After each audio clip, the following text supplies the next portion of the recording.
Hello, my name is Annabeth, and I am going to do a small video guide on how to perform the infinite jump glitch in 5 through 7 and on the DS. And yeah, let's get into it. So, basically, you have your character here. You have your character. Now, by the way, this glitch can only be performed with wizard characters. If there is any character that is not a wizard, say for example, a muggle or someone who holds the sword of Gryffindor as exist in some levels, such as the final level of year 8, you'll get a sword character, so you won't be able to infinite jump too high. But you can infinite jump along the character wheel until you reach that point. Okay, so basically, how you're going to want to do this is, what you're going to want to do is you want to put on the touchscreen. If you can see my mouse, hopefully you can see my mouse. If not, well, that's a problem. But anyway, if you're just seeing, look at the touchscreen. You look in the middle here. You want to basically, if you're playing on an actual DS, you can just hold down here. But if you're playing on a mouse, just click and hold here. Okay, so it's really hard to move while doing this, so I just get into position while I'm trying to do this.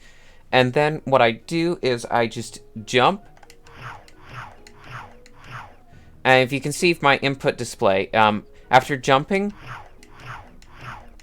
I switch and then immediately jump after switching, because apparently when you're holding this targeting setup, and it doesn't work if you're holding this to target.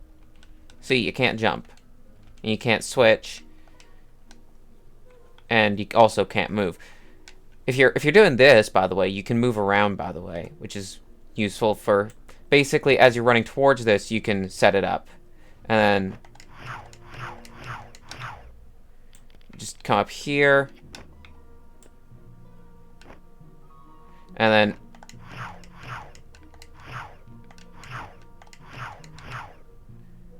get yourself up here.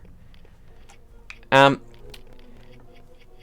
you're going to want to get up here, because if you infinite jump over the barrier over here, the trigger for the duel part goes a bit funky, like they're invisible, and you can duel the first one, but then once you've beat him, it doesn't trigger the next duel, which basically soft locks you. So that's just a thing. But yeah, infinite jumps, they're not too tricky.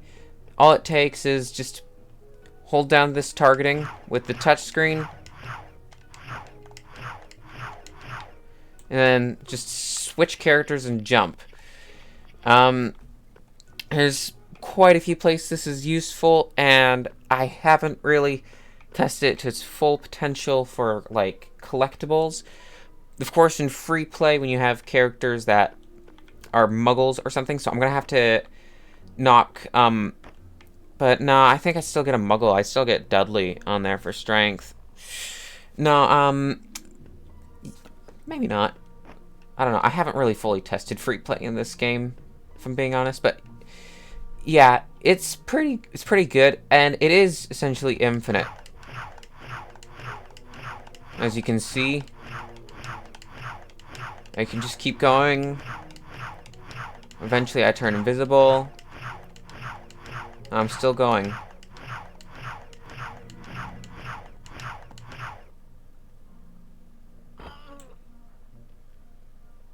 And I go so high that I freaking die. That's hilarious.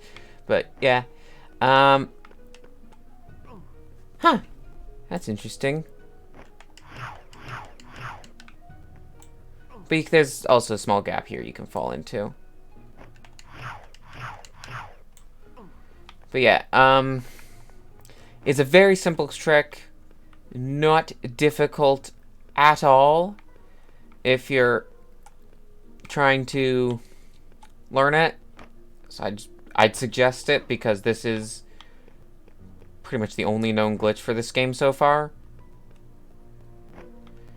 So, yeah. But basically that glitch basically is the large part of what allowed me to have the time of this specific split, the Weasley Twins Leave Hogwarts split, in year 5 run. So it's very overpowered. If you're going to run this game, well worth learning. So yeah. Uh, anyway, thank you for watching, and peace.